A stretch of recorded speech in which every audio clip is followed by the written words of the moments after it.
FIR को register करने का एक सिंपल सा प्रोसेस है जो सभी को पता है नॉर्मली।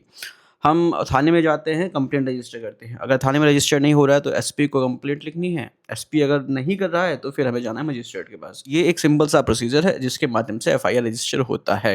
हमारे काफ़ी वकील भाई कहते हैं कि जब थाने में एफआईआर रजिस्टर नहीं हो रहा है तो एसपी के पास जाने की ज़रूरत नहीं है या मजिस्ट्रेट के पास जाने की ज़रूरत नहीं है। सीधा हाई कोर्ट में जाओ और वहाँ पर एक मैंडेमस की रिट फाइल करो और हाई कोर्ट को बताओ कि ललिता कुमारी में स्पष्ट गाइडलाइन है कि अगर कोई कॉग्निजेबल ऑफेंस हुआ है तो उसमें एफआईआर रजिस्टर होना कंपलसरी है। फिर हाई कोर्ट उस एरिया के कंसर्न एसएचओ को या एसपी को डायरेक्शन देगा कि भाई एफआईआर इसमें रजिस्टर करो। अब यहाँ पर समझने वाली बात यह है कि क्या ये सही प्रोसीजर है?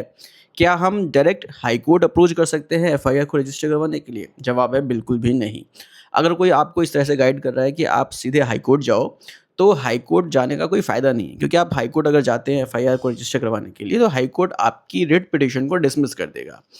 इसके पीछे रीज़न ये है कि जब हमारे पास रेमेडी लोअर लेवल पर होती है तो फिर हम हायर लेवल पर नहीं जा सकते हैं। जितनी भी लोअर लेवल पर आपके पास रेमेडीज़ हैं उसको एग्जॉस्ट करने के बाद ही हम हाई कोर्ट में जा सकते हैं, अदरवाइज़ नहीं।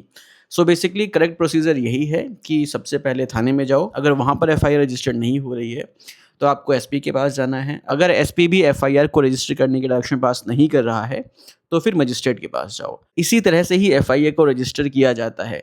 आप डायरेक्ट हाई कोर्ट नहीं जा सकते हैं एफआईआर को दर्ज करवाने के लिए। अब आपकी एफआईआर दर्ज हो या ना हो, लेकिन प्रोसीजर तो यही फॉलो करना पड़ेगा, क्योंकि इंडियन क्रिमिनल सिस्टम की यही कड़वी सच्चाई है।